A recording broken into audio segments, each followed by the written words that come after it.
찬양 감사합니다. 함께 기도하시겠습니다. 은혜가 풍성하시고 자비로우신 우리 하나님 아버지, 죄밖에 지은 것이 없는 죄인들을 위해서 이 땅에 독생자를 보내주셨고, 그분 예수님께서 십자가 위에서 달려 흘려놓으신 보혈의 능력으로 우리의 모든 죄를 영원히 속죄해 주신 놀라우신 구원의 축복으로 인하여 영원토록 하나님께 감사와 찬송을 드립니다. 이 땅에 살아가면서도 하나님의 자녀인 것을 깨닫게 하시고, 또 우리의 발걸음을 믿음 가운데로 인도하시니 참으로 감사드립니다. 세상에서 무명한 자여, 또 세상에서 보잘것없는 죄인 중에 괴수인 우리 각자를 존귀하게 보시고 우리 교회를 통해서 하나님의 그 뜻을 이루어 가시며 우리의 삶을 통해서 아버지께서 기쁨을 얻으시니 진심으로 감사가 되고 또 기쁨이 됩니다. 앞으로 주께서 오시는 그날까지 우리의 삶이 결코 주 앞에서 헛된 삶이 되지 않도록 도와주시고, 하나님의 선하시고 기뻐하시고 또 거룩한 뜻이 무엇인지를 분별해 그 뜻에 늘 매사에 순종하는 저희가 될 수 있도록 도와주시옵소서. 얼마 남지 않은 학예 수양에 이번에도 많은 영혼들 말씀 앞에 인도하시고, 또 인도받는 그 영혼들 마음의 문이 열려서 다 구원함을 받을 수 있도록 역사해 주시옵소서. 그 일을 위해서 우리 중랑의 모든 성도들 한 마음과 한 뜻으로 마음을 모을 수 있도록 은혜 베풀어 주시기를 간구드립니다. 해외에서 복음 안에서 수고하시는 많은 선교사님과 그의 가족들, 동역자들에게 늘 하나님의 보호하심과 인도하심이 있어서 비록 코로나19 때문에 어려운 여건 속에서 복음을 전하고 있더라도 그 가운데 주님께서 함께해 주시고 능력으로 인도하여 주시옵소서. 특히 우리 중랑의 형제자매들, 또 어르신들, 코로나 감염으로 인해서 육신적으로 또 정신적으로 경제적으로 어려움이 없도록 보호해 주시기를 원합니다. 이제 하루속히 코로나가 종식돼서 우리가 원만히 복음을 전하며 함께 아무 장애 요소 없이 교제할 수 있도록 자비를 베풀어 주시옵소서.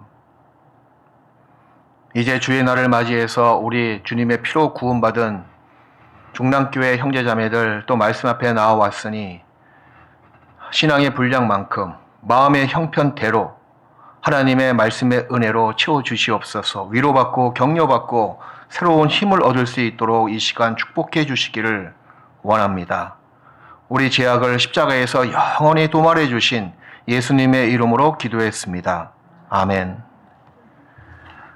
신약 성경 디모데전서 1장을 보시겠습니다.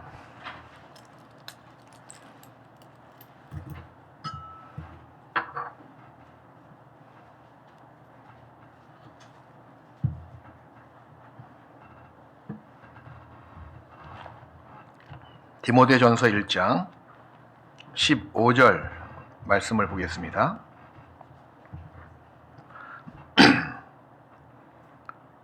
신약성경 337페이지입니다. 디모데전서 1장 15절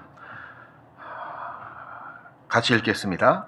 미쁘다 모든 사람이 받을 만한 이 말이여, 그리스도 예수께서 죄인을 구원하시려고 세상에 임하셨다 하였도다. 죄인 중에 내가 괴수니라. 우리가 살고 있는 시대는 진리가 모호한 시대입니다. 무엇이 진리이고 무엇이 거짓이며 무엇이 참이고 무엇이 그릇된 것인지 선과 악의 그 경계선이 너무 모호한 시대라는 겁니다. 또 무엇이 사실이고 무엇이 거짓인지 너무 불확실한 시대에 살고 있습니다. 사실 믿을 만한 것이 무엇인지를 그 자체조차도 우리가 알기 어려운 시대입니다. 하도 지식이 팽배하고 그리고 생각들이 많은 시대이기에 누가 선이고 누가 악인지, 누가 사실을 말하고 있는지, 그리고 거짓을 이야기하고 있는지, 뭐가 뭔지 모르는 시대임이 틀림이 없습니다.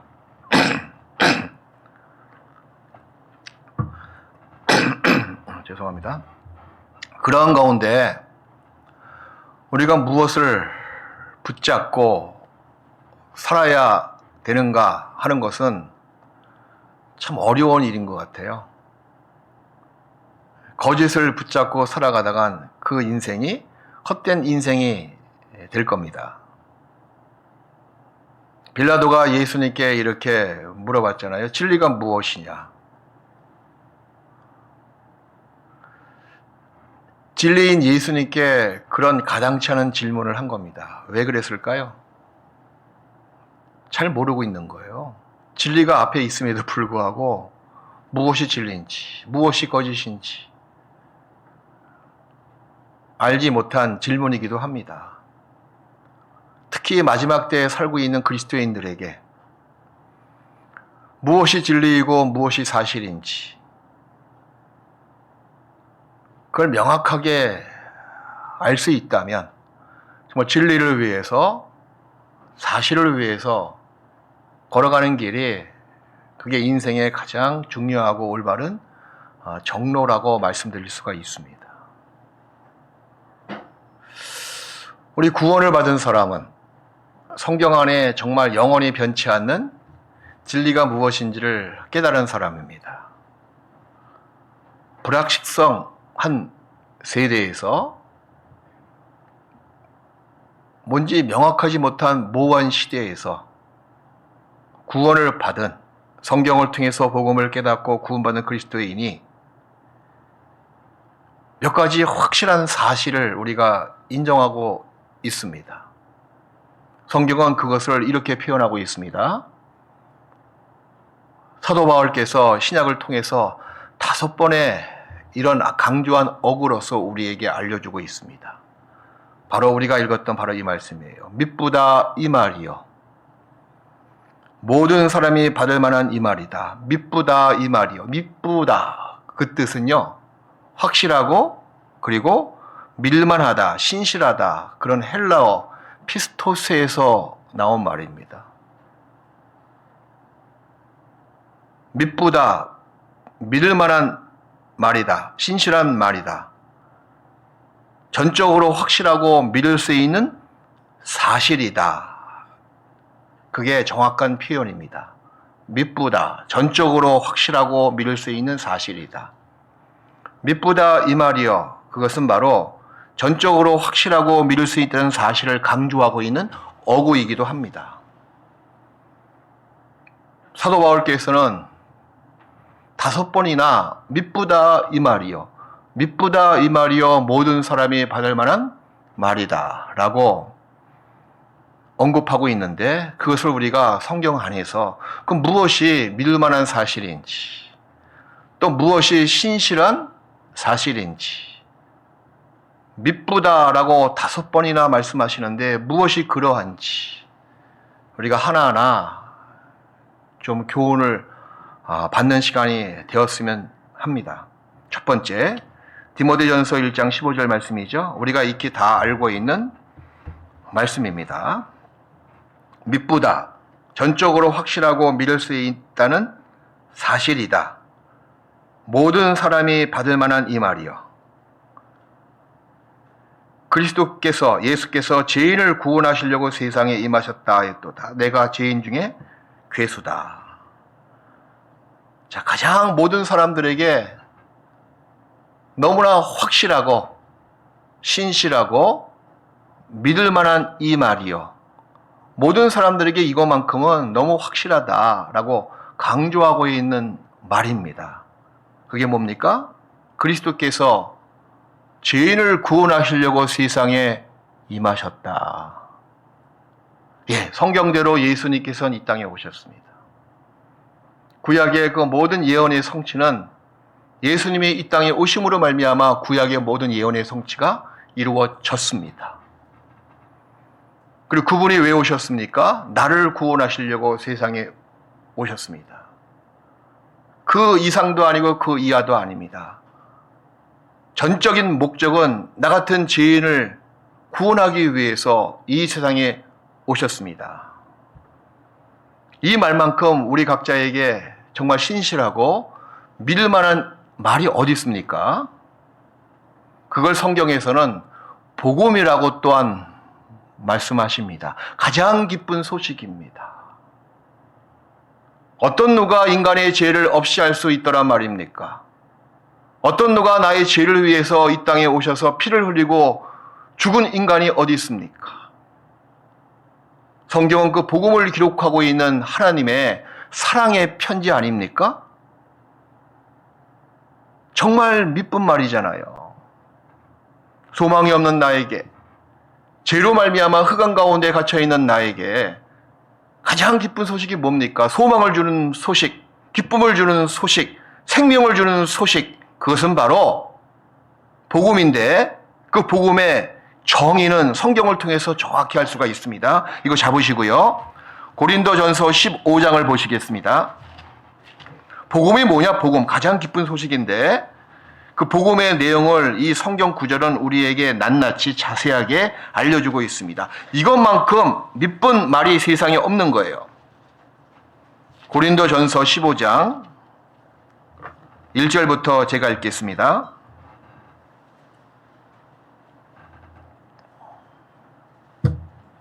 형제들아, 내가 너희에게 전한 복음을 너희로 알게 하노니 이는 너희가 받은 것이요 또 그 가운데 선 것이라. 너희가 만일 나의 전한 그 말을 굳게 지키고 헛되이 믿지 아니하였으면 이로 말미암아 구원을 얻으리라. 이 구원은 영혼의 구원, 죄사함을 가리키고 있습니다. 그리고 이 복음에 대해서 3절부터 자세하게 설명해주고 있습니다. 3절, 내가 받은 것을 먼저 너희에게 전하였노니 이는 성경대로 사실대로 진리대로 그리스도께서 우리 죄를 위하여 죽으시고 장사 지낸 바 되었다가 성경대로 사실대로 진리대로 사흘 만에 다시 살아나사, 이게 복음이거든요. 미쁘다 모든 사람이 받을 만한 이 말이요, 나에게 가장 미쁜 소식이 무엇입니까? 바로 예수님께서 내 죄를 위해서 세상에 오셨고 내 죄를 없이 하기 위해서 십자가에서 돌아가셨고 그 나를 죄와 상관없이 새로운 피조물로 거듭나게 하기 위해서 영원한 생명을 주시기 위해서 그 보증으로 예수님은 죽은 지 사흘 만에 부활하신 거예요. 예수님의 죽음, 예수님의 부활은 나의 죽음, 나의 부활입니다. 그래서 나의 죄를 영원히 속죄해 주셨습니다. 십자가 위에서 예수님께서 마지막 유언의 말씀, 다 이루었다. 그 복된 소식을 전하시고 예수님은 돌아가셨습니다. 그 말씀을 증거하기 위해서 예수님께서는 죽은 지 사흘 만에 부활하셨습니다. 이것이 기정사실이고 역사적으로 사실이며 성경은 그걸 우리에게 이야기하고 있습니다. 이보다 세상에서 더 기쁜 소식이 어디 있더란 말입니까? 미쁘다 모든 사람이 받을 만한 이 말이요, 세상에서 복음보다 나에게 행복하고 기쁜 소식은 없습니다. 인간의 불행, 슬픔, 이별, 죽음, 그것이 왜 우리에게 옵니까? 그 근본 이유는 무엇입니까? 죄거든요. 한 사람의 순종치 아니함으로 죄가 세상에 들어왔다. 죄의 삭은 사망이다. 육신의 죽음이 무엇으로부터 시작됐습니까? 인간이 지은 죄 때문에. 죄 때문에 모든 슬픔, 모든 이별, 모든 고통, 아픔, 끝내는 죽음에 이르게 되었다는 겁니다. 그래서 그 죄 문제가 해결된 사람처럼 세상에서 행복한 사람은 없습니다. 죄 문제가 딱 해결되고 죄 사함 받은 사람만큼 세상에서 복된 사람이 없습니다. 왜 그러냐면 죄 사함 받은 사람이 그 위에 펼쳐질 불행, 슬픔, 고통, 이별, 죽음의 모든 것을 다 단번에 해결할 수가 있기 때문에 그러합니다. 그 죄 사함 받는 그 이야기가 바로 복음이잖아요. 바울께서 말씀하신 것처럼 mit보다 모든 사람이 받을 만한 이 말이요. 그리스도 예수께서 나를 구원하시려고, 죄인을 구원하시려고 세상에 임하셨다 하였도다. 예. 나 같은 죄인을 천국으로 구원하기 위해서, 곧 내 죄를 영원히 없이 해주시기 위해서 세상에 오신 예수님, 그리고 내 죄를 담당하시고 십자가에서 죄의 값을 치르시고 피를 다 흘려서 내 죄를 영원히 없이 해주신 예수님, 그것을 나에게 보증하기 위해서 부활하신 예수님, 예수님의 장사와 예수님의 부활은 나의 장사고 나의 부활입니다. 우린 예수님과 함께 연합돼서 죽었습니다. 그리고 예수님과 함께 연합돼서 부활된 거예요. 이젠 죄와 상관없이 그리스도 예수 안에서 새로운 피조물로 거듭나게 되었습니다. 그 예수님이 하신 일만큼 세상에서 복된 소식이 어디 있어요? 무엇이 우리 영혼의 진정으로 영원히 기쁨을 주는 말입니까? 예수님이 하신 일이잖아요. 그 복음을 믿음으로 말미암아 이젠 모든 불행은 다 한순간에 사라진 겁니다. 죽음까지도 한순간에 넘어간 겁니다. 이제 펼쳐질 나의 운명은 천국 가는 운명으로, 하나님의 자녀가 된 거듭난 새 생명 가운데 살아가는 운명으로 바뀌게 된 겁니다. 그러니 복음만큼 우리 각자에게 가장 미쁘고 신실하고 기쁜 소식이 없습니다. 우린 복음으로 말미암아 드디어 썩지 않고 더럽지 않고 쇠하지 아니하는 기업과 그리고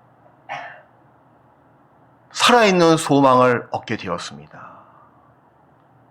복음으로 산 소망을 얻게 된 사람이 있습니다. 바로 우리들이거든요. 그리스도인입니다.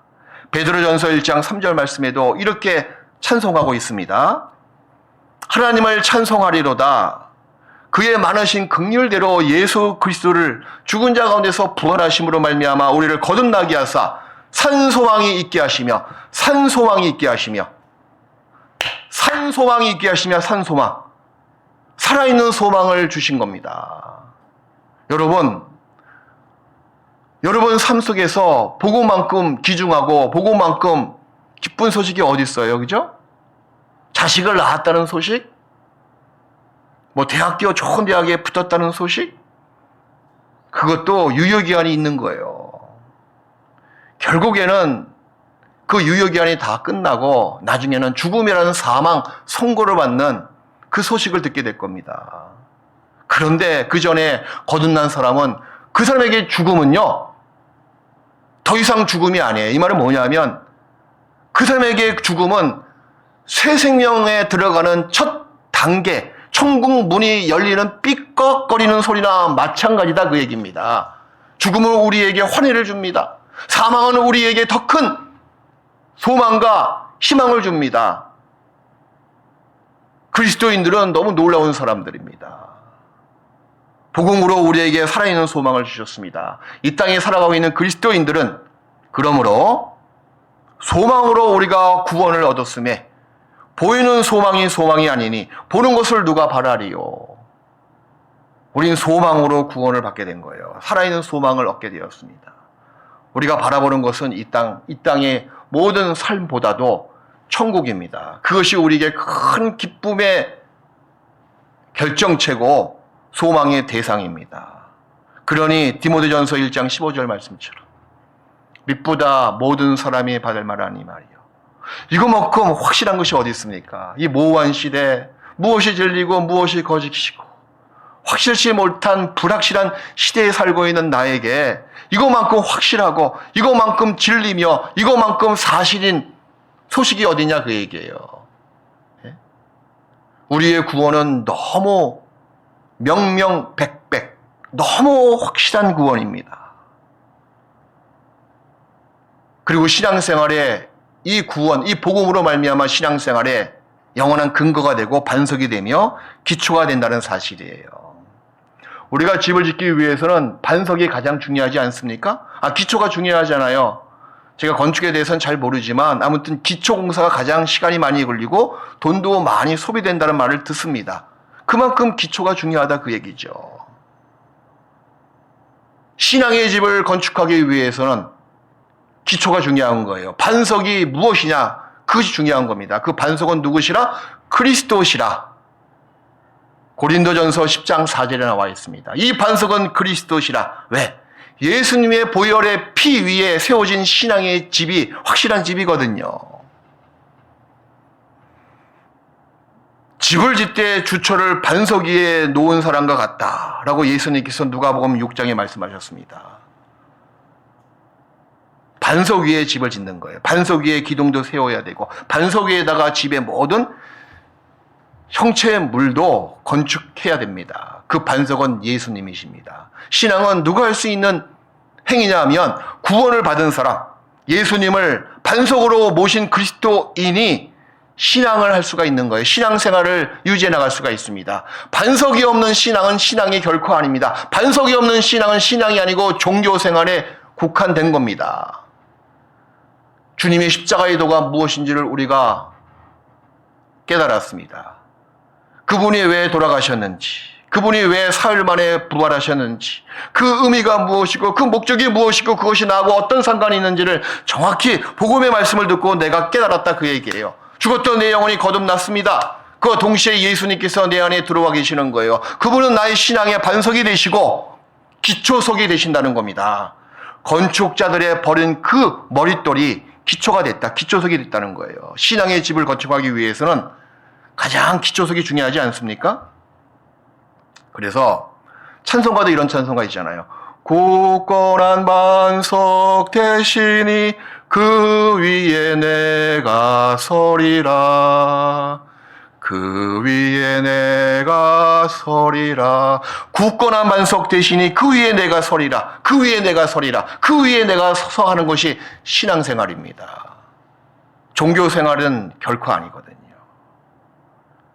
그래서 확실히 반석 위에 집을 짓고 있는 신앙인, 곧 그리스도인은 어떤 누구도 그리스도의 사랑에서 뺏어갈 수가 없고 끊을 수가 없습니다. 그래서 로마서 8장 35절에 누가 우리를 그리스도의 사랑에서 끊으리요?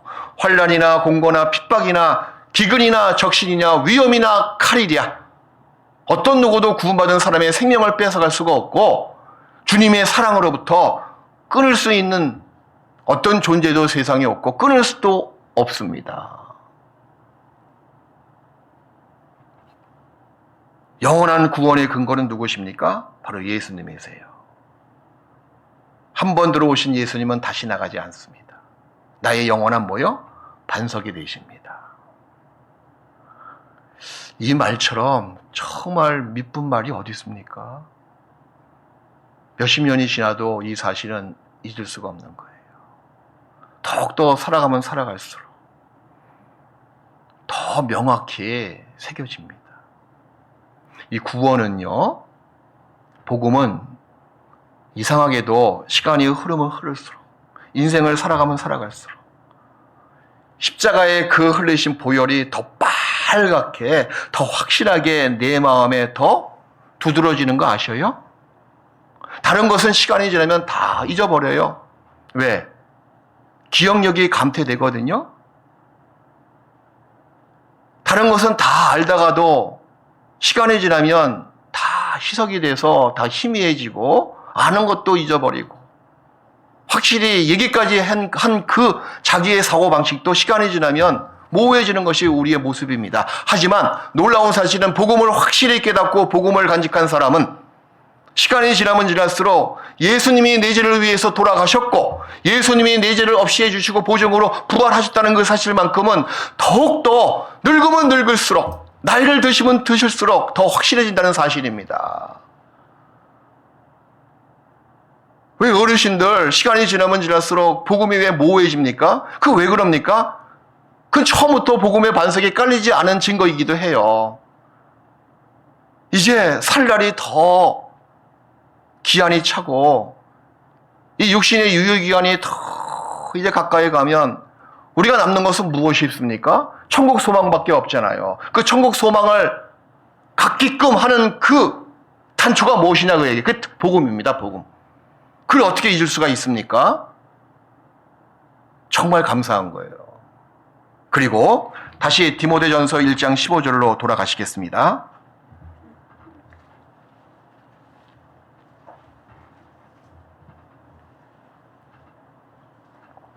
신약성경 337페이지.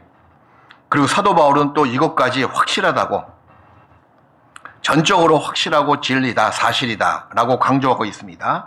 그게 뭐냐 하면, 자, 15절 말씀 다시 한번 처음부터 읽겠습니다. 제가 mit보다 모든 사람이 받을 만한 이 말이여 그리스도 예수께서 죄인을 구원하시려고 세상에 임하셨다 하였도다. 나머지 말씀을 같이 읽읍시다. 죄인 중에 내가 괴손이라. 야, 이거 확실한 거예요.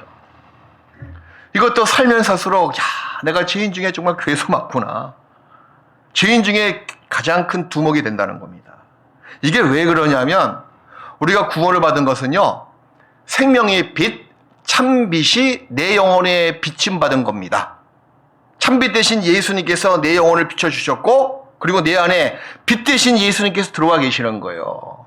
내 안에 영원히 변치 않는 생명의 빛, 참빛이 내 영혼에 들어왔습니다. 그래서 그 빛이요, 계속 곳곳에 다 비춰주는 거예요. 내 마음 구석구석, 내 양심 구석구석을 다 비친다는 겁니다. 그러니 구원을 받은 다음에는 남 볼 거 없습니다. 남 판단할 거 없습니다. 내 안에 얼마나 더러운 부분이 많이 있는지를 더욱더 깨달아갈 수밖에 없는 거예요. 왜? 내 안에 참빛이 들어왔거든요. 이 물건이, 이 시계가 말입니다. 빛 가운데 더 가까이 가면 시계의 실체가 적나라하게 다 드러납니다. 어디에 기스가 있고. 네? 빛이 없으면 기스가 있더라도 확인할 길이 없잖아요. 또 빛 가운데 더 멀어지면 더 시계의 실체를 파악할 수가 없습니다. 빛 가운데 더 가까이 가면 시계가 어디 기스가 있고 어디가 찌그러져 있고 무엇인지를 더 정확하게 알 수 있는 것처럼 우리의 속사람도 마찬가지입니다. 구원을 받은 다음에 내 안에 참빛이 들어와 계시죠? 그리고 구원을 받은 다음에 내 안에 참빛만 있는 것이 아니고 말씀 가운데 살아가는 정상적인 신앙생활을 하고 있는 그리스도인들에게는 더욱더 자기가 죄인 중에 괴수다 하는 것을 더 깨달아가는 거예요. 가장 미워할 대상이 누굽니까? 남편이 아니에요. 가장 증오할 대상이 누굽니까? 아내가 아닙니다. 바로 누굽니까? 자기 자신이거든요. 무엇이 더럽습니까? 자기 마음보다 더러운 것이 세상에 어디 있습니까? 만물보다 거짓되고 부패한 것이 사람의 마음이라. 누구의 마음이요? 자기 마음입니다. 죄인 중에 괴손이라 그렇게 거룩한 생활을 해나갔다. 사도 바울께서도 인생의 말년에 그렇게 고백하고 있건만 거기에 비해서 우리 각자는 얼마나 더 고백할 것이 많이 있는 죄인입니까? 정말 죄인 중에 괴수가 맞잖아요. 그래서 성경은 이렇게 말씀하시는 거예요. 죄가 더한 것에 은혜가 더욱 넘쳤나니. 이게 무슨 말인가 하면 구원의 은혜, 십자가의 은혜를 깨달았습니다. 그리고 그 깨달은 그리스도인이 말씀 가운데 살아가잖아요. 그럼 죄인 중에 내가 괴수다. 내 안에 더러운 부분이 너무 많이 있다는 사실을 알고, 아, 십자가의 은혜가 이렇게 컸었구나. 그지 가서 자꾸 깨달아 간다는 거예요. 네? 영원한 속죄가 얼마나 놀라운 주님의 사랑의 표현인지, 그분의 하신 일의 증거인지, 구원을 받은 다음에 살아가면서도 내 안에 죄의 속성이 얼마나 무지막지하고 얼마나 큰 죄인의 거인되는 그런 모습이 내 안에 있는지를 더욱더 깨달아가면 십자가의 은혜가 더욱더 그만큼 커지지 않습니까? 그래서 죄가 더한 것에 모여 은혜가 더욱 넘쳤나니 라고 로마서 5장 20절에 말씀하시는 거예요. 그렇다고 해서 은혜를 더하려고 죄에 거할 수 있겠느냐? 그럴 수 없느니라 라고 로마서 6장에도 말씀하십니다. 이게 순서를 잘 보셔야 돼요. 죄가 더한 것에 은혜가 더욱 넘쳤다. 근데 그 은혜를 더욱 넘치게 하기 위해서 뭐요? 죄에 거할 수가 있겠느냐? 그는 그럴 수가 없다 그 얘기죠. 은혜를 빙자해서 죄를 합리화시키지 말라는 겁니다. 그래서 구원을 받은 사람은 죄인 중에 괴수인 모습, 얼마나 큰 무지막지한 괴물인지 더 깨달아 갑니다. 그러면 그럴수록 뭐요? 은혜가 더욱더 넘치는 거예요. 탈무드에 보면 천사와 사람을 이렇게 비교한 말이 있습니다. 천사의 장점은 결점이 없다는 것이에요. 반면에 천사의 단점은 더 이상 진보할 수 없다는 것입니다. 그런데 사람의 장점은, 잘 들으세요. 사람의 단점이 아니고 사람의 장점은 결점이 있다는 것입니다. 탈무드는 알다시피 구전되어 내려오는 토라거든요. 이 성경 모세언경을 중심으로 해서 구약 성경이 성문 토라라 이야기하면 구전되어 내려오는 토라는 탈무드예요. 구전돼서 내려오니까 정경으로 인정받을 수가 없는 겁니다. 왜? 사람은 계속 말이 전이되면 한 두 사람만 건너뛰어도 말이 바뀌지 않습니까? 우리 가끔 게임하잖아요. 이렇게 사람 세워놓고 말을 전이해서 끝내는 똑같은 말을 하는지, 그 사람 몇 명 세워도 말이 바뀌어서 나오는데 수백 년 동안, 수천 년 동안 많은 사람들의 입을 구전해서 내려온 그 성경 이야기가 얼만큼 나중에는 많이 바뀌었겠어요. 그냥 사람의 교훈으로 바뀐 것이 탈무드가 된다는 겁니다. 그래서 정경으로 인정받을 수가 없는 거예요. 오직 성문 토라만, 기록된 이 구약 성경만 정경으로 인정받을 수밖에 없는 겁니다. 그 탈무드에는 이런 교훈을 얻을 수는 있어요.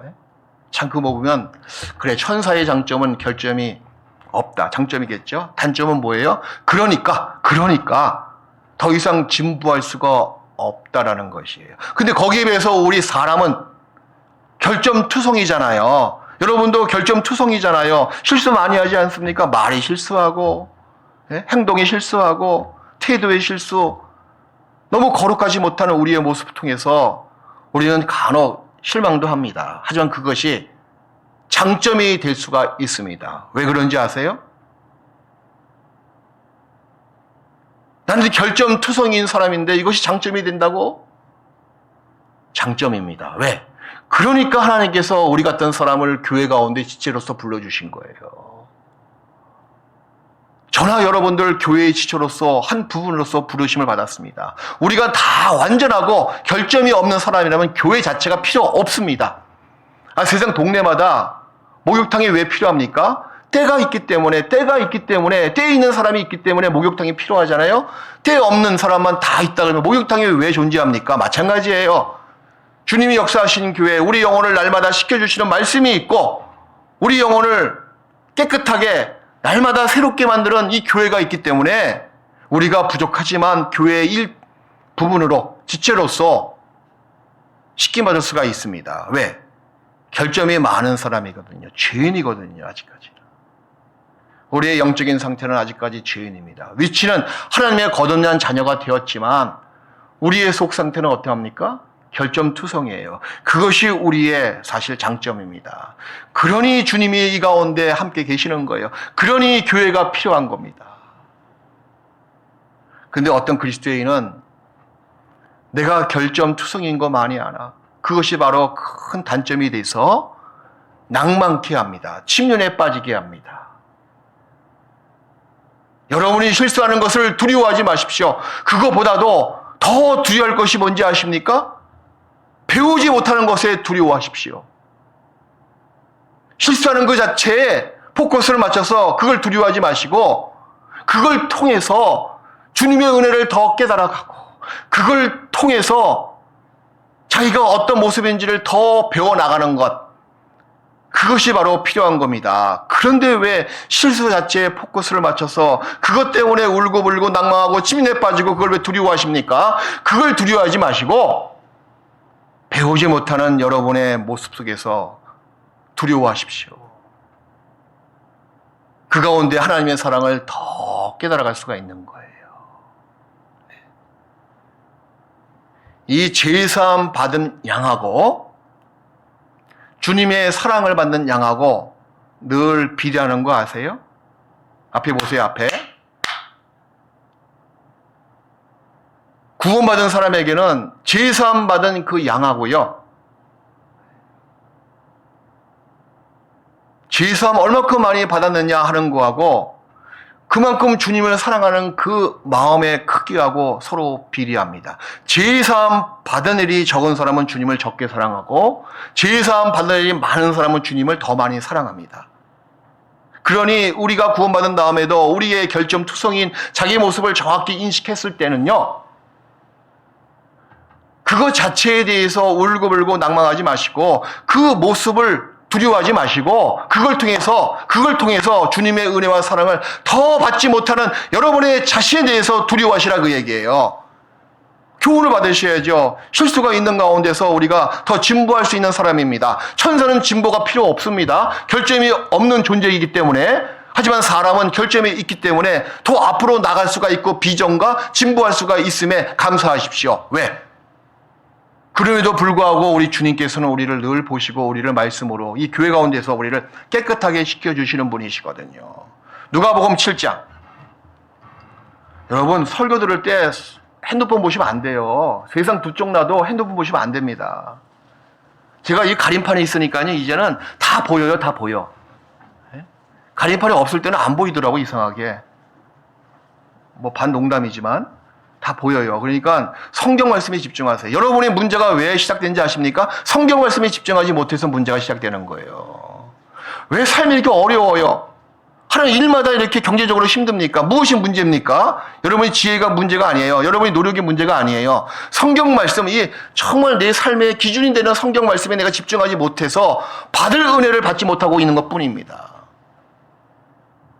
그런 모습 보면 제가 안타깝게 이럴 데가 없는 거예요. 누가복음 7장. 제가 몽골에 있을 때는요, 몽골 대강당에다가 전파 차단기를 설치했어요, 제가. 그래가지고 핸드폰이 안 되는 거예요, 교회당 들어오면. 근데 한국은 그렇게 하면 프라이버시 침해라 그러지, 큰일 나죠. 인권 침해라 그러지. 근데 한동안은 그거 가능했거든요, 몽골에서. 그러니까 제가 아주 속이 시원하더라고. 그 한 달 하다가 이제 법적으로 걸린다 그래가지고. 여러분 스스로가 핸드폰 전파 차단기를 만들어야 돼요. 네? 누가복음 7장 47절.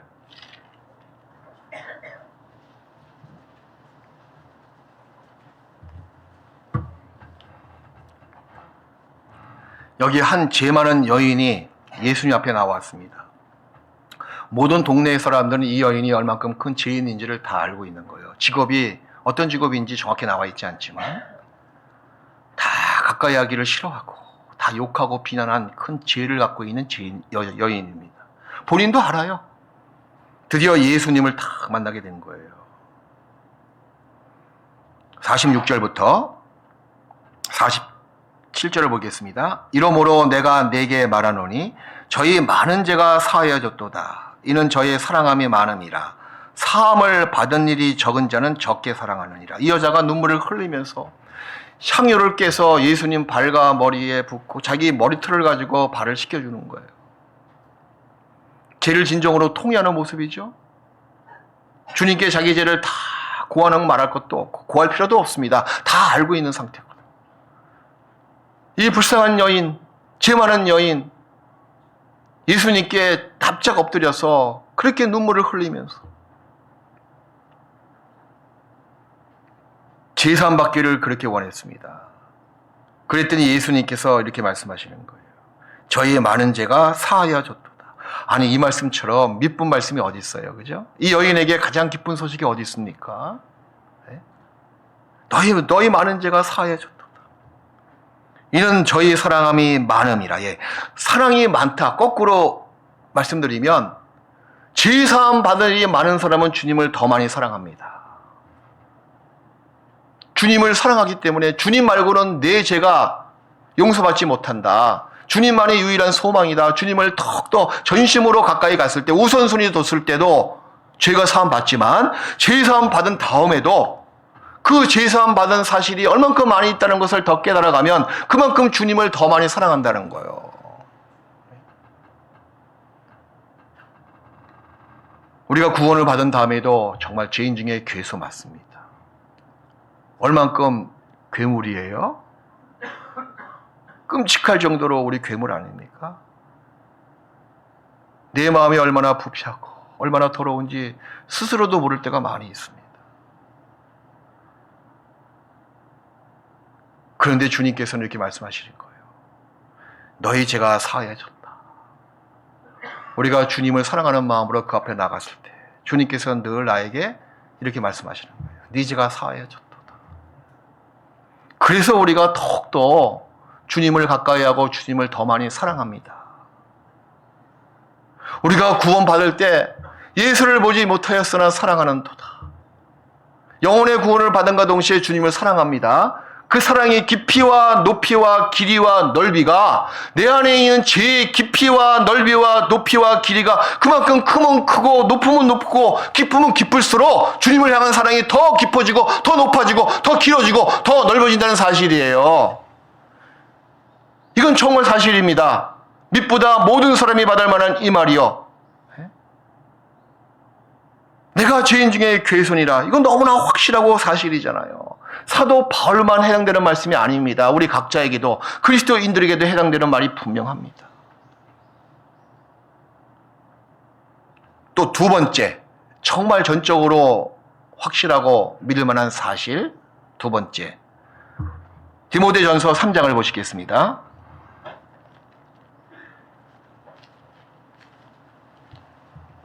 3장 1절이에요.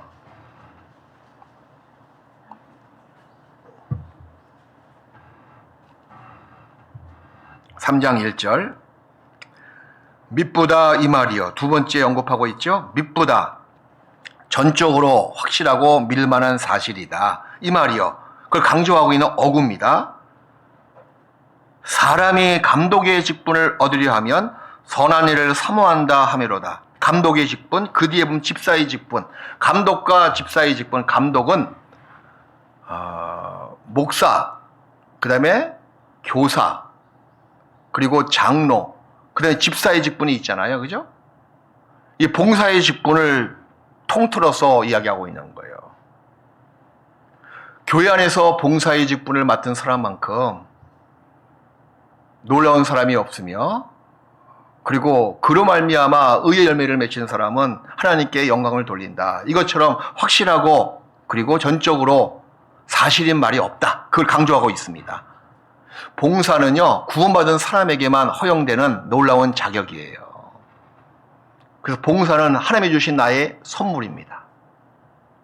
그러니까 하나님이 구원받은 나에게 주신 최고의 선물이 뭔지 아세요? 그게 봉사입니다. 그 봉사를 할 수 있는 것은 하나님께 받은 선물에 대한 감사의 표시입니다.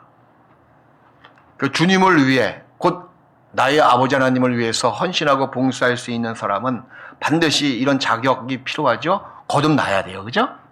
거듭나고 그리고 선한 일을 사모하는 마음이 있어야 된다는 겁니다. 그 뒤에 나와 있잖아요. 감독의 직분을 얻으려 하면 선한 일을 사모한다 하매로다. 주를 위해서 살고픈 마음이 있으니까 복음을 전하고 예수님을 정말 내 가족들에게 전하고 그리고 예수님의 뜻을 내 삶 속에서 이루어지는 삶을 살고 싶은 가장 선한 마음이 있기 때문에 봉사한다는 거예요. 헌신한다는 겁니다. 그래서 구원받은 사람이어야 한다는 것, 그 다음에 선한 마음을 갖고 있어야 한다는 것, 그게 봉사할 수 있는 자격 요건입니다. 거듭나지 않은 상태에서 하는 봉사는 하나님과 전혀 상관이 없습니다. 구원받지 않은 상태에서 하고 있는 교회 안에서, 정확한 교회도 아니지만 어떤 당 안에서 하고 있는 모든 헌신은 하나님과 전혀 상관이 없는 거예요. 그래서 우리 각자를 불러주시고 그리고 교회 가운데서 어떤 일을 하든지, 아이들을 가르치는 교사의 일을 하든지, 찬양을 부르고 있는 찬양대원의 일을 하든지, 여러 모양의 그 봉사는 그런 모양새가 교회 가운데 있습니다. 거기에 참여하는 것 자체가요, 놀라운 하나님의 축복이고 은혜입니다. 하물며 세상 사람들도 청와대에 들어가서 보좌관이 된다, 대통령의 일을 함께 한다, 그것도 본인의 영광인가 더불어 가문의 영광 아니겠습니까? 그런데 우리는 누굽니까? 하나님의 자녀이고 우리가 하고 있는 봉사는 어디서 하는 겁니까? 바로 하나님의 집에서 하는 거예요. 하나님의 집에서. 대통령의 집은 청와대고 하나님의 집은 교회거든요. 그러니 교회 가운데서 내가 어떤 일을 맡아서 봉사할 수 있는 그 직분을 받은 것이 얼마나 굉장하고 얼마나 좋은 직분입니까? 사도 바울은 그걸 강조하고 있는 거예요. 믿보다 이 말이요. 확실하고 전적으로 사실인 이 말이다. 감독의 직분이요, 집사의 직분이요, 봉사의 직분이요, 그렇게 이야기하고 있습니다. 디모데전서 3장 그 옆에 있죠. 3장 15절을 보시겠습니다. 감독의 직분, 집사의 직분, 봉사의 직분을 쭉 열거하면서 그 직분을 맡은 사람들이 거하고 있는 장소가 나와 있습니다. 그 미쁘다 이 말이요, 그 뒤에 있는 말을 다 받고 있는 말이기도 하거든요. 15절 디모데전서 3장 15절입니다. 만일 내가 지체하면 너로 하나님의 집에서, 어디에서? 하나님의 집이거든요. 그 집이 어딥니까? 보세요. 어떻게 행하여야 할 것을 알게 하려 함이니 이 집은 살아계신 하나님의 뭐요? 교회요. 진리의 기둥과 터이니라. 진리의 기둥과 터가 있는 반석은 누구세요? 그럼 예수님이시거든요. 복음이 없는 교회는 교회가 아닙니다. 반석이 없는 교회가 무슨 교회예요? 예수님이 반석이 되신 그 교회에 기둥과 터가 있는 거예요. 이건 눈에 보이지 않는 무형의 모습인데 바로 말씀과 그 다음에 성도 간의 교제입니다. 구원받은 사람들이 모여있는 것이 교회거든요. 근데 그 교회 가운데서 감독의 직분을 행하고 집사의 직분을 행하고 봉사의 직분을 하는 것이 얼마나 굉장한 일입니까? 어디서 행한다고요? 하나님의 집이라고 말씀하시는 거예요. 이것만큼 우리에게 기쁨을 주는 말씀도 없고 이것만큼 확실하고 전적으로 사실인 내용도 없습니다. 다른 건 다 모릅니다. 다른 건 다 모호합니다. 다른 건 다 불확실합니다. 하지만 내가 구원받은 것만큼 확실한 것이 없고 구원받은 내가 하나님의 집에서 봉사하고 있는 이 자체 이 현실만큼 세상에서 확실한 것이 없는 거예요. 적어도 하나님께서 인정하시잖아요.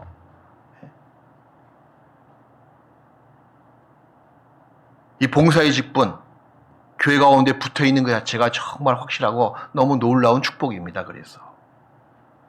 그리고 또 세 번째, 디모데전서 4장을 보시겠습니다.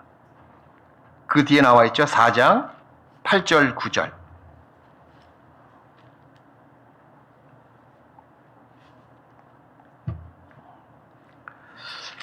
7절부터 보셔야지 이어질 것 같아요. 망령되고 허탄한 신화를 버리고 오직 경건에 이르기를 연습하라. 육체의 연습은 약간의 유익이 있으나 경건은 범사에 유익하니 금생과 내생에 약속이 있느니라. 자, 9절 말씀 우리 같이 읽읍시다. 미쁘다 이 말이여 모든 사람들이 받을 만한 하도다. 미쁘다 이 말이여 모든 사람들이 받을 만한 이 말이다. 그 미쁘다 이 말이여 그 앞에 있는 구절을 다 총체적으로 받고 있는 거예요. 전적으로 확실하고 믿을 수 있는 사실을 강조하고 있는 어구인데 그 어떤 말을 미쁘다 이 말이여라고 가리키고 있습니까? 앞에 있는 6절, 7절 말씀이거든요. 8절까지 말씀이거든요. 금생과 내생의 약속이 있다.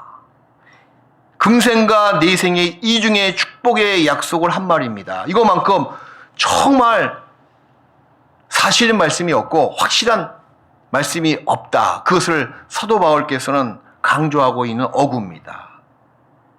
우리가 주를 위해서 살기도 하고 주를 위해서 죽기도 한다. 이것이 개인적으로 봤을 때는 세상적으로 봤을 때는 손해 아니냐.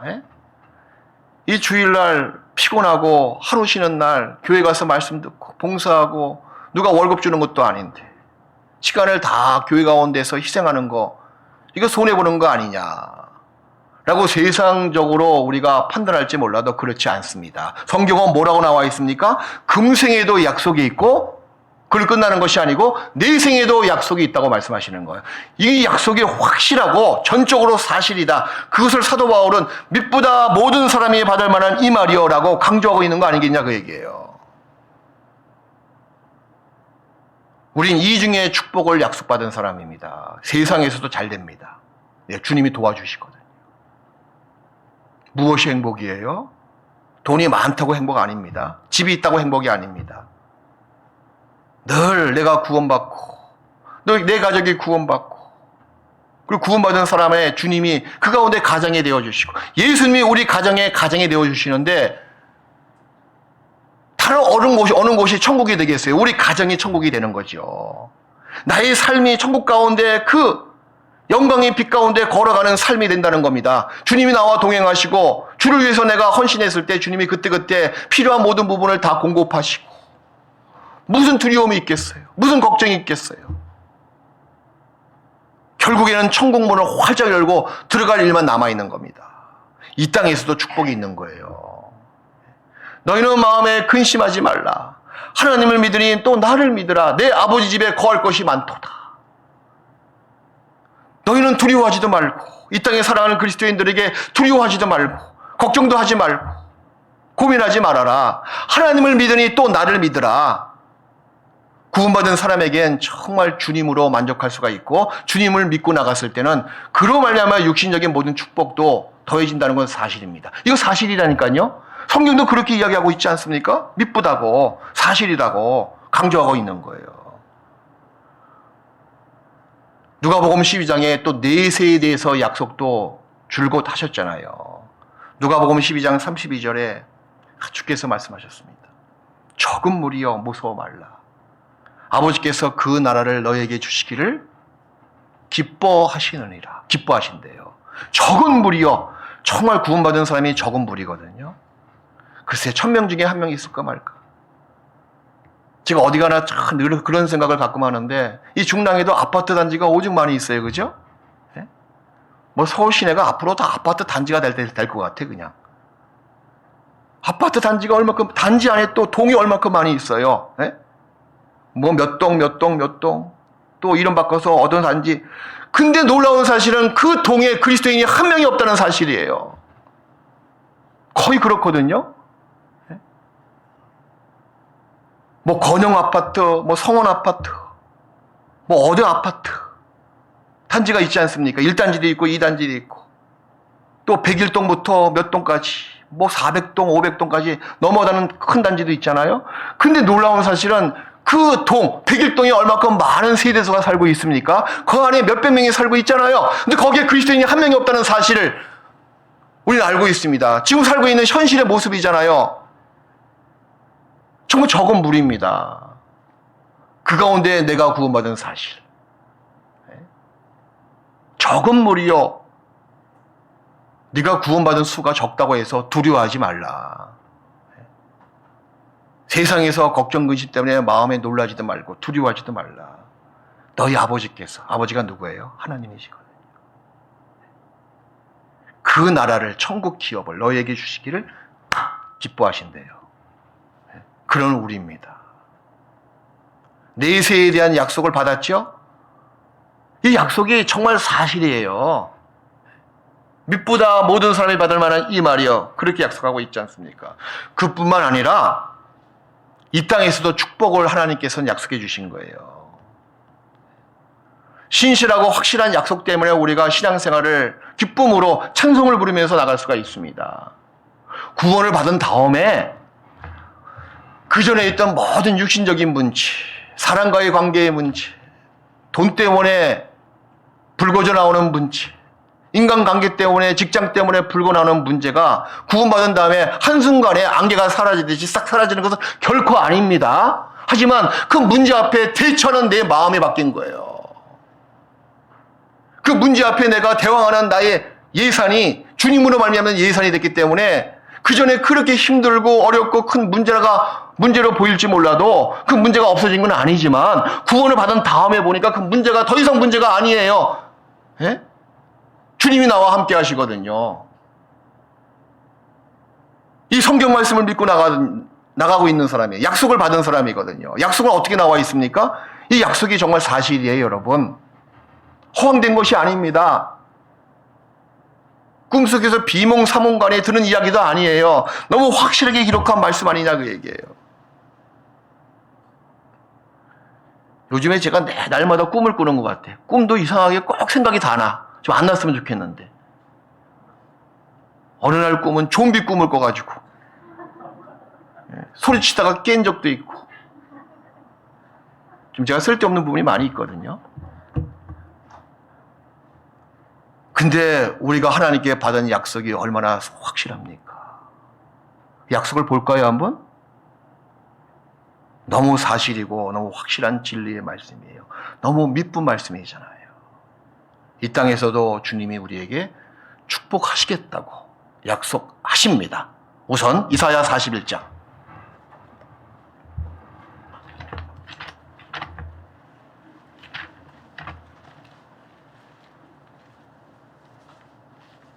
이사야 41장 14절.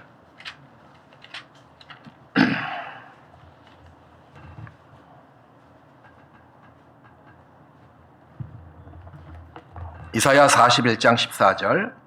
지렁이 같은 너 야곱아, 이스라엘 백성을 이야기하고 있는데 훗날 그리스도인들을 상징하고 있는 모습이기도 하잖아요. 선택받은 사람, 복음으로 우리를 불러주신 바 된 사람, 그리스도인입니다. 구약에 선택받은 백성은 이스라엘 백성이지만 신약에 선택받은 백성은 누굽니까? 그리스도인이거든요. 지렁이 같은 너 야곱아, 너희 이스라엘 자손들아, 두려워 말라. 나 여호와가 말하노니 내가 너를 도울 것이라. 내 구속자는 이스라엘의 거룩한 자니라. 지렁이 같은 너 야곱아. 예, 우리가 죄인 중에 괴수입니다. 얼마나 약하게 약한 존재인지 모르겠어요. 지렁이처럼. 예? 얼마나 낮은 존재예요. 얼마나 미물입니까? 우리가 아는 것이 무엇이 있고, 우리가 무엇이 유명하고, 우리가 가진 것이 무엇이 있습니까? 너무 약한 존재 아닙니까? 남편의 그 말 한마디 때문에 울기도 하는 존재 아니겠어요? 아내의 그 구박 때문에 정말 자존심이 상해가지고 화를 내는 그런 아주 부족한 존재잖아요. 자식의 말 한마디 때문에 마음이 무너져 내리기도 하고, 직장 안에서도 마찬가지죠. 정말 지렁이 같은 존재입니다. 약하고 천한 존재가 분명해요. 하지만 그것으로 끝나는 것이 아니에요. 우리 하나님께서 우리에게 이렇게 약속해 주십니다. 사실이거든요. 믿음 말씀이거든요. 두려워하지 말라. 내가 너를 도울 것이다. 예, 주님이 도와주시면 만족합니다. 주님이 도와주시면 위로받습니다. 주님이 도와주시면 무엇이든지 다 할 수 있습니다. 너를 도울 것이라 확실한 약속의 말씀 아닙니까? 하나님이, 만군의 하나님께서, 창조주 하나님께서, 절대자 하나님께서, 인생의 희로애락을 다 주관하신 하나님께서 나를 도와주시겠다는데 무엇이 놀라고 무엇이 두렵고 무엇이 약해 빠지겠어요? 그럴 수가 없습니다. 이거 이 땅에 살아가는 우리 그리스도인들에게 주신 약속이거든요. 분명히 말씀하셨습니다. 금생과 내생의 축복이, 약속을 축복해 주신 거예요. 이 땅에서도 그리스도인들에게는 축복이 임합니다. 그래서 형통한 날에는 기뻐하고 공고한 날에는 울고 낙심하라? 아니에요. 생각하라 그 얘기야. 아, 나에게 주신 이 약속이 너무 사실이지 맞아. 주님이 날 도와주시지. 사람은 나를 다 비난하고 사람은 다 나를 떠나갈지언정 주님이 나와 함께 하시고 나를 도와주시겠다고 약속해 주셨지. 그렇지, 믿부다 이 말이요. 내가 받아야 될 말이 분명하다. 사실이거든요.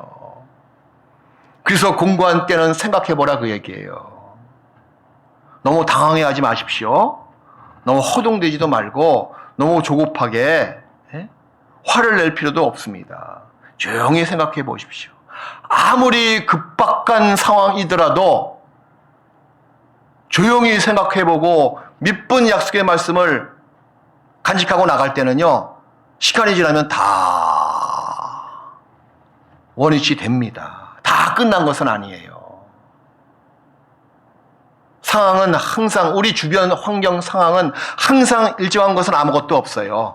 때가 되면 다 바뀝니다. 아무리 지금 이제 더위가 오겠죠. 아무리 더워도 더 달 지나면요, 선선한 가을바람이 또 몰려오는 거예요. 아무리 추워도, 몽골의 그 아무리 추운 겨울바람이더라도 몇 달 지나잖아요?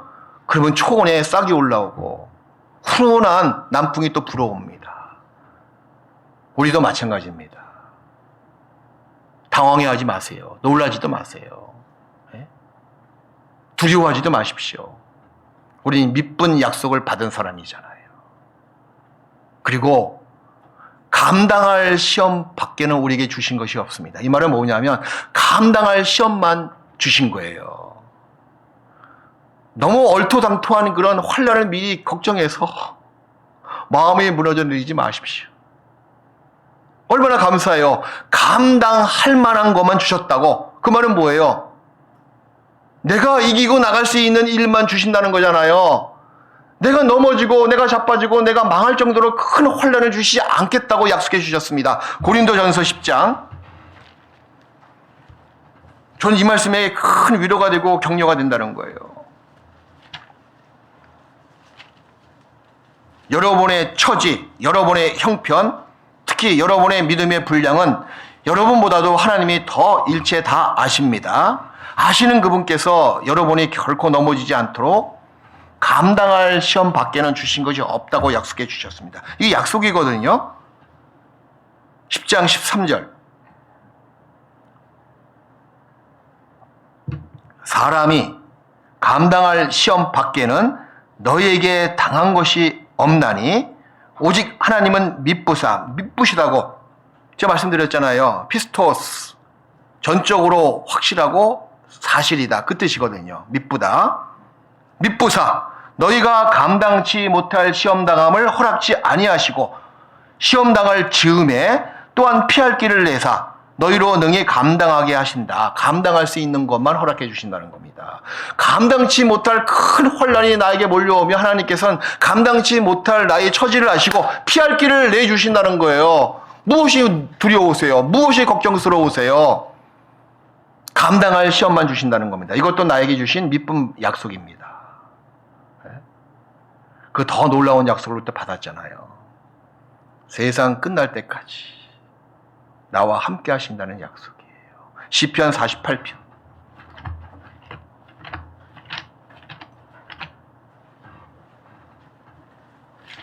시편 48편 마지막 절이죠. 14절.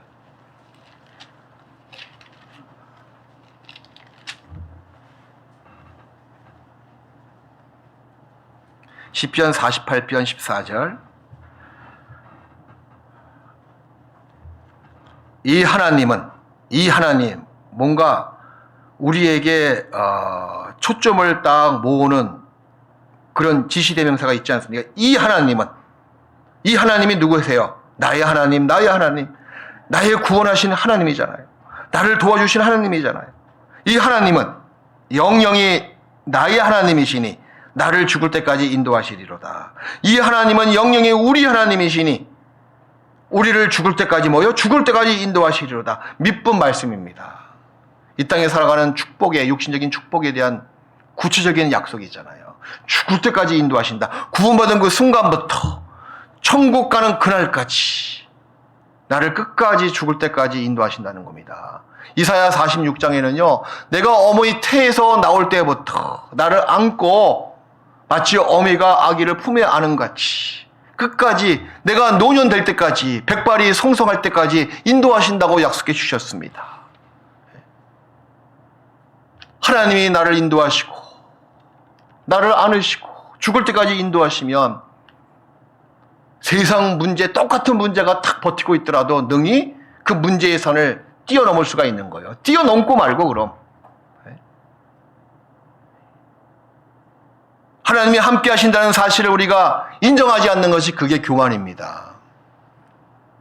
하나님이 죽을 때까지 나와 함께 하신다는 이 말씀을 믿지 않는 것이 그게 가장 큰 교만입니다. 우리는 이런 미쁜 약속의 말씀을 받은 사람들입니다. 그 미쁘신 주의 말씀 때문에 우리가 주님께 감사와 영광을 돌릴 수가 있는 거예요. 또 세 번째 디모데후서 2장. 디모데후서 2장 11절 보시겠습니다.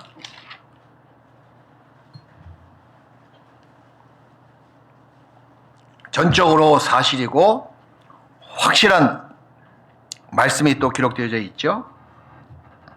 2장 11절. 디모데후서 2장 11절입니다. 정말 이 말씀도 믿을 수 있는 사실이에요. 11절, 12절. 이게 세 번째인가? 네 번째구나, 네 번째. 네 번째 맞죠? 말씀 잘 들으셨네. 자, 디모데후서 2장 11절, 12절 우리 같이 읽읍시다.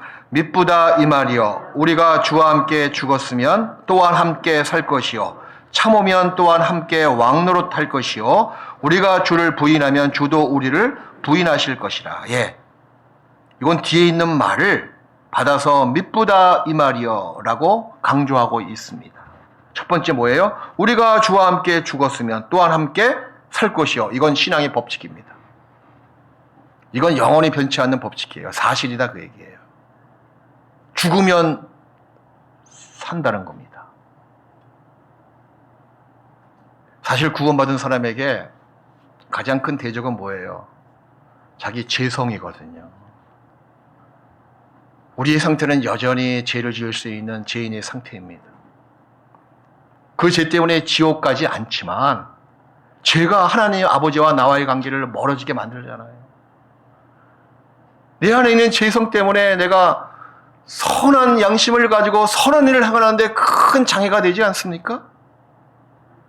내 안에 있는 불결한 마음 때문에 성경을 보고 싶어도 성경이 멀어지지 않습니까? 내 안에 있는 부패한 마음 때문에 기도가 하고 싶은데 기도가 나오지 않고 있지 않습니까? 무엇이 나를 이렇게 하나님 아버지와 나를 멀어지게 만듭니까? 다른 외적인 요소가 아닙니다. 자기 내적에 있는 그 죄의 문제, 죄성 때문에 하나님과 나를 멀어지게 만드는 거예요. 그래서 최대의 나의 대적자는 바로 죄고, 죄의 권세자, 죄를 주관하고 있는 사탄이 된다는 겁니다. 그런데 그것을 이길 수 있는 방법, 죄로부터 살아있는 신앙생활을 영위해 나갈 수 있는 방법은 다른 방법은 없습니다. 십자가 위에서 그 모든 것을 다 못 박아 죽여야 돼요. 죽여야지 삽니다. 우리의 죄와 욕심들을 그리스도의 십자가로 가지고 가야 됩니다. 오직 거기서만, 다시 오직 십자가 위에서만 나의 옛사람이 못 박혀 죽을 수가 있습니다. 못 박혀 죽을 수 있는 곳은 십자가 위밖에 없거든요. 여기 분명히 말씀하시기를 미쁘다 이 말이여, 우리가 주와 함께 죽었으면 또한 함께 살 것이요. 현재 진행이거든요. 우리의 죽지 않은 이 옛사람, 이것을 어떻게 죽일 수가 있습니까? 십자가에 못 박혀 죽이는 거예요. 이거 잡으시고요. 로마서 6장을 보시겠습니다. 혹시 오해의 소지가 있기 때문에 제가 로마서 6장은 깊숙이 말씀을 못 드리겠습니다. 이건 개인적인 깨달음이 좀 필요한 장이거든요. 로마서 6장 6절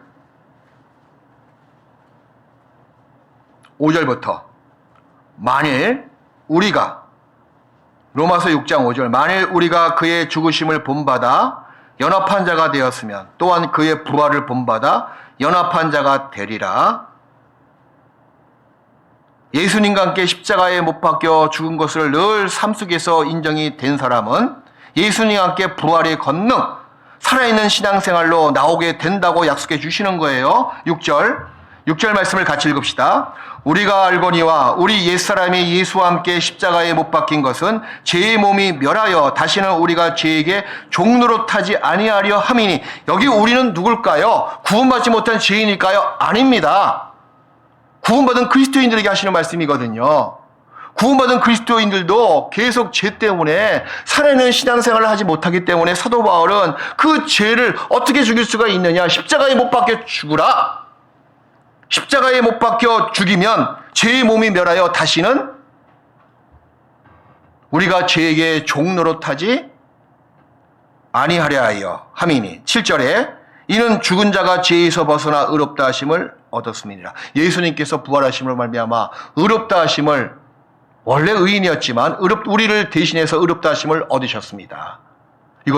이것은요, 십자가 위에서 예수님이 죽었다가 다시 사신 그 일만 국한돼서 끝나는 사건이 아니고요. 지금도 여전히 우리 모든 그리스도인에게 필요한 거예요. 이는 죽은 자가, 내가 죄와 욕심을 십자가에 못 박여 죽었습니다. 죽은 자 내가 이제 죄에서 벗어나 앞으로 의롭다 하심을 얻었다. 죄로부터 승리할 수가 있는 거예요. 나중에 시간 되면 제가 죄의 승리에 대해서, 믿음의 승리에 대해서 말씀을 따로 드리겠습니다. 죽으면 삽니다. 우리가 예수님과 함께 십자가에 날마다 자기를 죽이고 나갔을 때 그 가운데서 부활의 생명이 다시 꽃피우는 거예요. 다시 삽니다. 죄를 안 짓고 살고 싶습니까? 그럼 자기부터 자기를 부인하고 자기를 죽이십시오. 예수님께서 내 죄를 위해서 십자가에 못 박혀 죽으셨고 또 나와 함께 부활됐어요. 날마다 자기를 죽이는 삶이 있어야지만이 날마다 생명의 삶으로 나갑니다. 로마서 8장 13절 그 뒤에 나와 있거든요.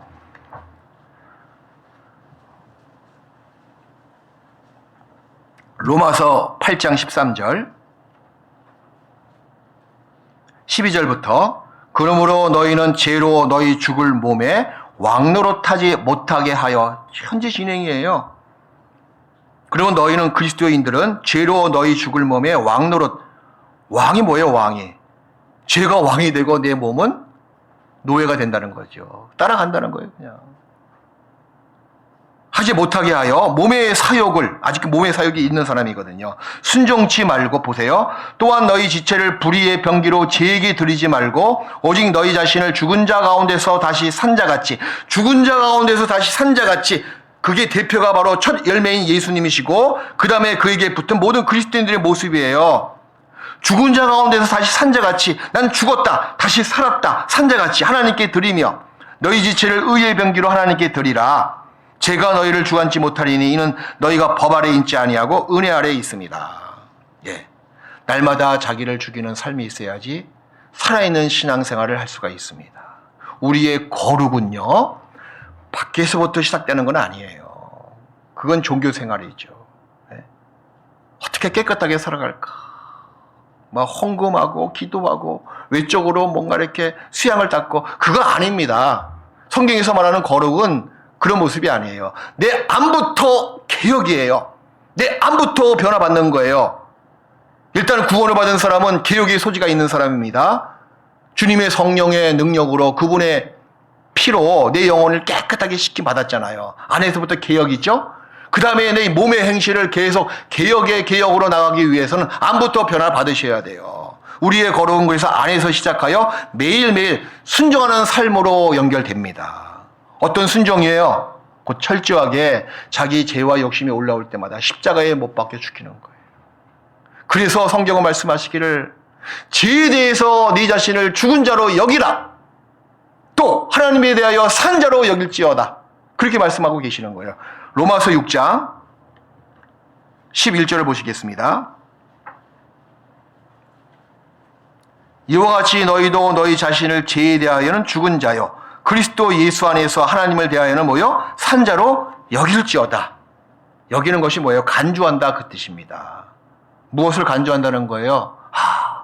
이 죄의 몸이 예수님과 함께 십자가에 못 박혀 죽었지. 내가 그걸 왜 까먹고 있지? 그렇게 여겨야지 내가. 그리고 예수님과 함께 내가 다시 부활됐지. 하나님께 대하여 산자로 여길지어다. 그 앞에 보면요, 그런 말씀들을, 이게 원칙이 나오니까, 법칙이 어떤 법칙이냐면 먼저 죽어야지 산다. 그 법칙이 여러 가지 말씀을 통해서 펼쳐놓고 있는 거예요. 4절, 6장 4절.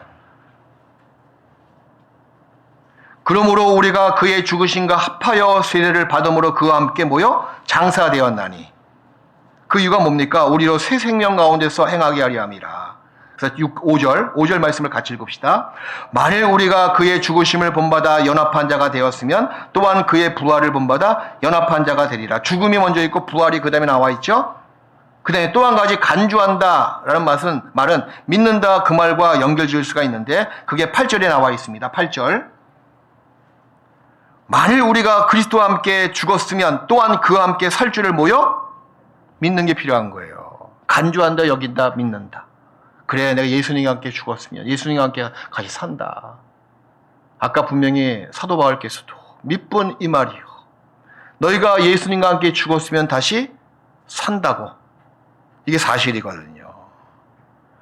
그래서 바로 참된 거룩에 대한 승리는요, 예수님의 죽음을 통해서 예수님의 생명이 구체적으로 우리 삶 속에서 구현되는 겁니다.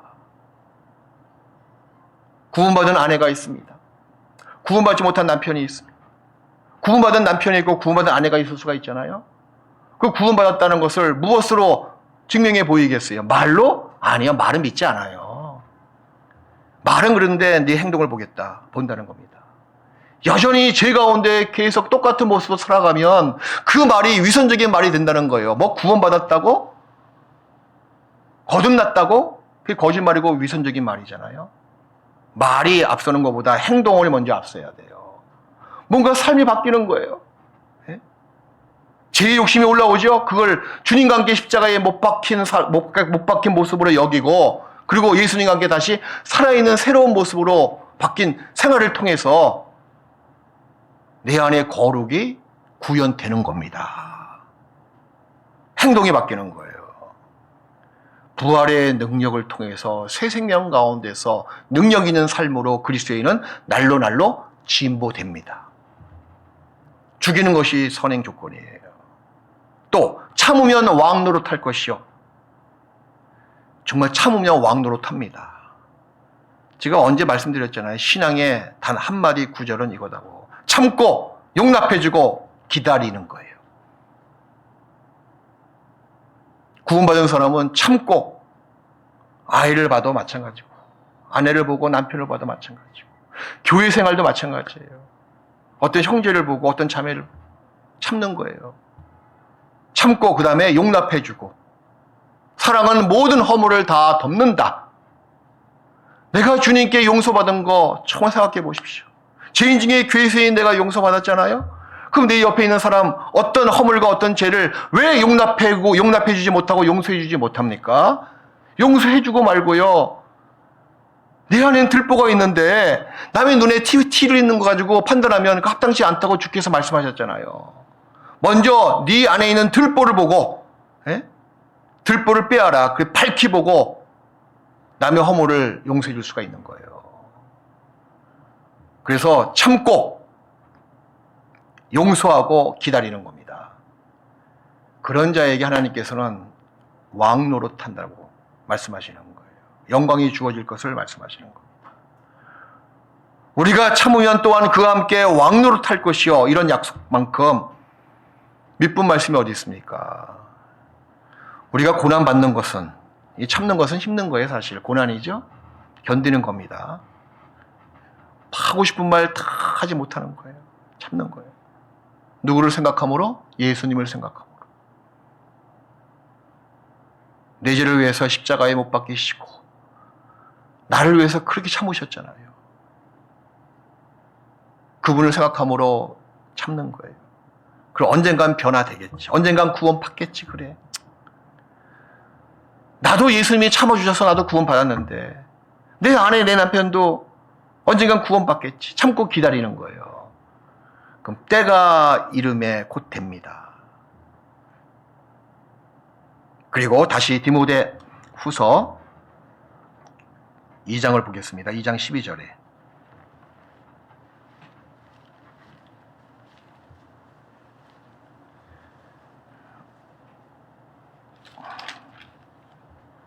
이 장 13절 보십시오. 우리는 믿음이 없을지다. 우리는 정말 믿음직한 사람이 아닙니다. 그죠? 확실한 사람이 아니에요. 우리 사람의 말은 이게 진리인지 거짓인지 세월 지나면 진리가 거짓으로 바뀌고 거짓이 진리인 것처럼 바뀌는 경우도 있고 엎어졌다가 다시 또 뉘었다가 왔다 갔다 하는 것이 세상 물정이잖아요. 세상 사실이잖아요.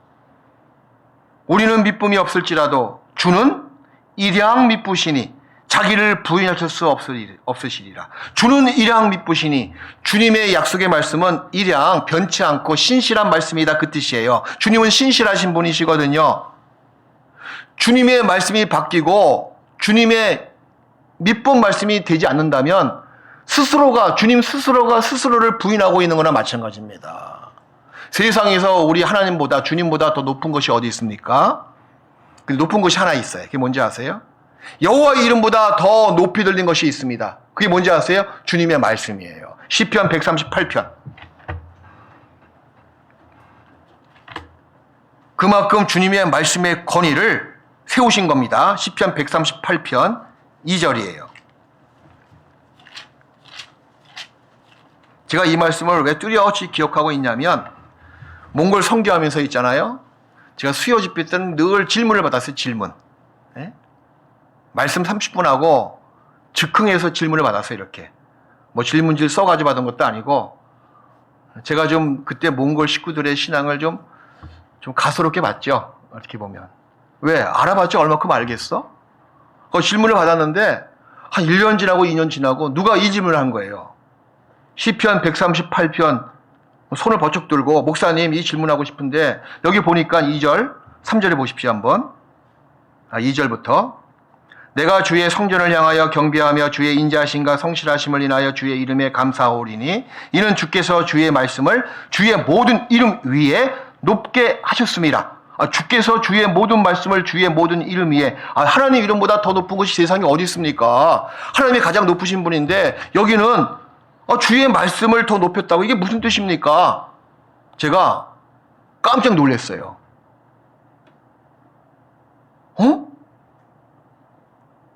그렇지. 주 하나님보다 더 높은 것이 세상에 없는데 하나님의 이름보다 더 주의 말씀을 높이셨다. 이게 무슨 뜻일까? 그 다음부터는 즉흥에서 받으면 내가 망신살 뻗치겠다. 그래서 미리 질문 용지를 받고 그 다음부터 바꿨습니다. 이 질문이 계기가 됐거든요. 좋은 질문이죠. 그죠? 물론 즉흥에서 답을 드렸어요. 무슨 뜻일까요? 하나님보다 더 높은 것이 세상에 어디 있어요. 그런데 그분의 이름 위에 주의 말씀을 더 높였다는 겁니다. 이게 뭐냐면 하나님 자신도 말씀 아래에 내려오셨다 그 얘기예요. 하나님이 하신 그 말씀을 하나님이 번복할 수가 없다 그 말입니다. 예? 아무리 대통령 돼도 자기가 만든 법을 자기가 어길 수가 없잖아요.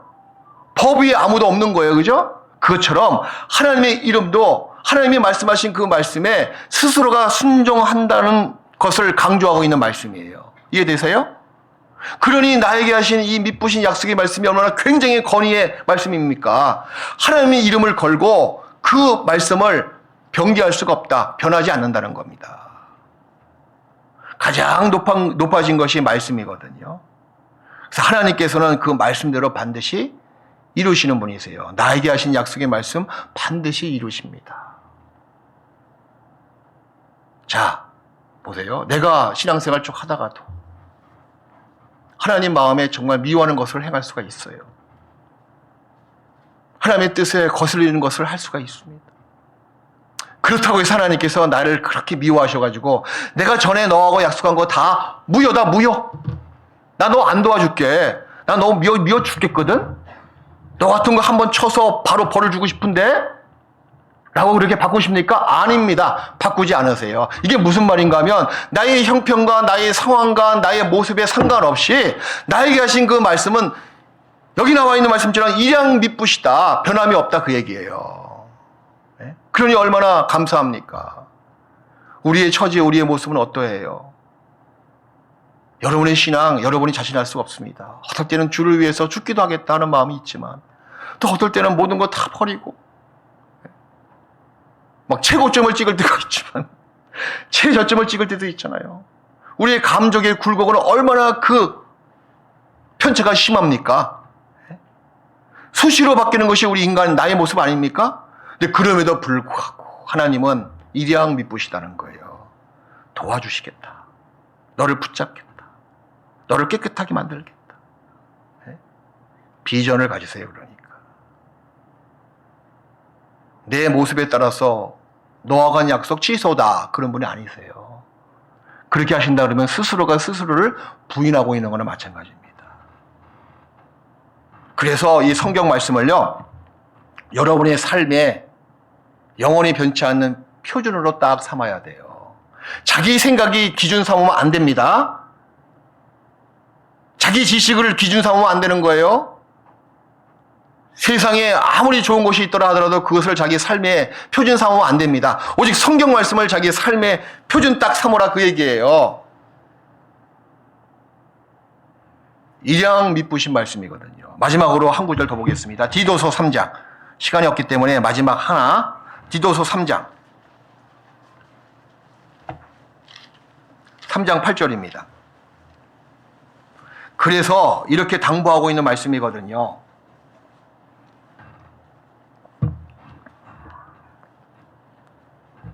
디도서 3장 8절. 이 말이 미쁘도다. 원컨대 네가 이 여러 것에 대하여 굳세게 모여 말하라. 그 이 말이 미쁘도다. 어떤 말이에요? 앞에 나와 있는 쭉 4절부터 나와 있는 말씀들이에요. 너희가 구원받은 것이 너희의 의로운 행위로 말미암아 구원받은 것이 아니다. 중생의 씻음과 성령의 새롭게 하심으로 구원을 받았다. 그리고 구원받은 너에게 성령을 주셨다. 성령을 풍성히 주셨다. 그리고 너는 이제 영생의 소망이 있다. 이런 것에 대해서 이게 너무나 미쁘신 말씀이기 때문에 확실하고 사실인 말씀이기 때문에 이것을 너희가 감추지 말고 굳세게 담대하게 말하라 라고 당부하고 있는 말씀이잖아요. 그죠? 네가 이 여러 것에 대하여 어떤 여러 것? 앞에 나와 있는 이게 디도서 3장 5절부터 쭉 나와 있는 말씀이에요. 4절부터. 이 구원부터 나와 있죠. 영혼의 구원, 그 다음에 성령을 주셨다는 이야기, 그리고 영생의 소망이 있다는, 후사가 되었다는 약속.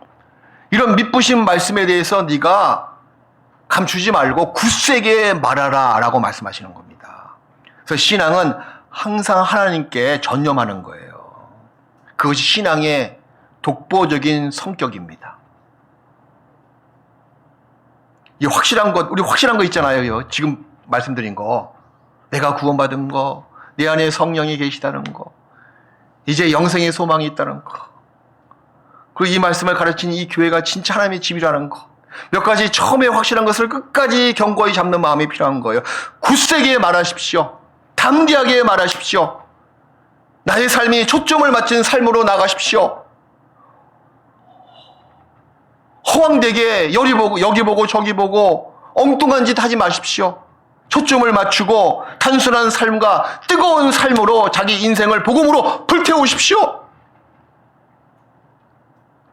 하나님을 위해서 불태우는 삶처럼 얼마나 영광스러운 삶이 어디 있겠습니까? 어떤 사람은 나라를 위해서 불태우는 사람이 있고, 어떤 사람은 그 하찮은 있다가 없어질 돈 때문에 자기 생애를 투자하는 사람도 있고, 근데 그리스도인은 한 가지 초점을 맞추고 단순한 모습으로 하나님과 복음을 위해서, 구원받지 못한 영혼을 건지기 위해서 자기 삶을 불태우는 것, 그게 얼마나 영광이고 얼마나 큰 값어치 있는 삶이 되겠어요. 자기 삶을 불태우십시오.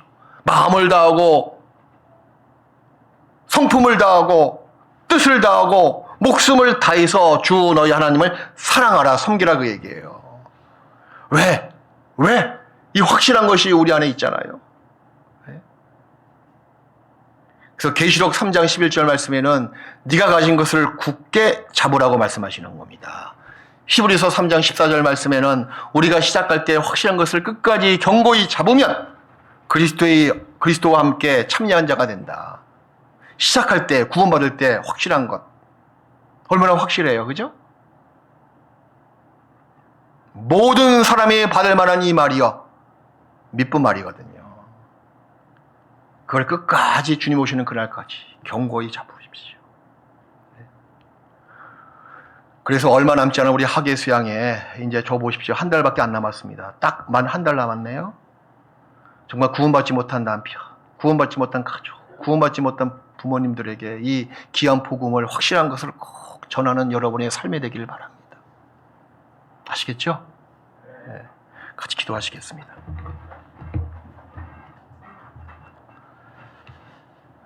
살아계신 우리 주 하나님 아버지, 감사합니다. 이런 성경을 통해서 확실하고 견고한 진리를 우리에게 듣게 하시고, 복음을 믿게 하시고, 또 죽었던 우리 영혼을 거듭나게 하시고 영생의 소망을 따라 하나님의 후사로 삼으신 놀라우신 구원으로 인하여 진심으로 하나님께 감사와 영광을 돌립니다. 이제 남아있는 삶이 약속의 말씀, 변치 않는 미쁘신 말씀의 근거에서 살아갑니다. 저희 각자의 신앙의 길을 주님께서 가장 올바른 길로 인도하시고 곧 천국에 들어갈 사람이지만 이 땅의 삶도 천국의 삶으로 변화시켜 주시고 늘 항상 감사하고 기뻐하며 하나님의 범사에 인정하는 저희가 될 수 있도록 도와주시옵소서. 이제 얼마 남지 않은 하계수양의 전도 집회, 아직까지 나의 가족들, 내가 알고 있는 사랑하는 지인들, 이 복음을 듣지 못하고 있습니다. 복음을 듣게 하시고 거듭나게 하시고 같이 함께 손잡고 천국 갈 수 있는 구원의 길로 인도하여 주시옵소서. 예수님 이름으로 기도했습니다. 아멘. 찬송가, 은혜 찬송가 45장 함께 찬송하시겠습니다.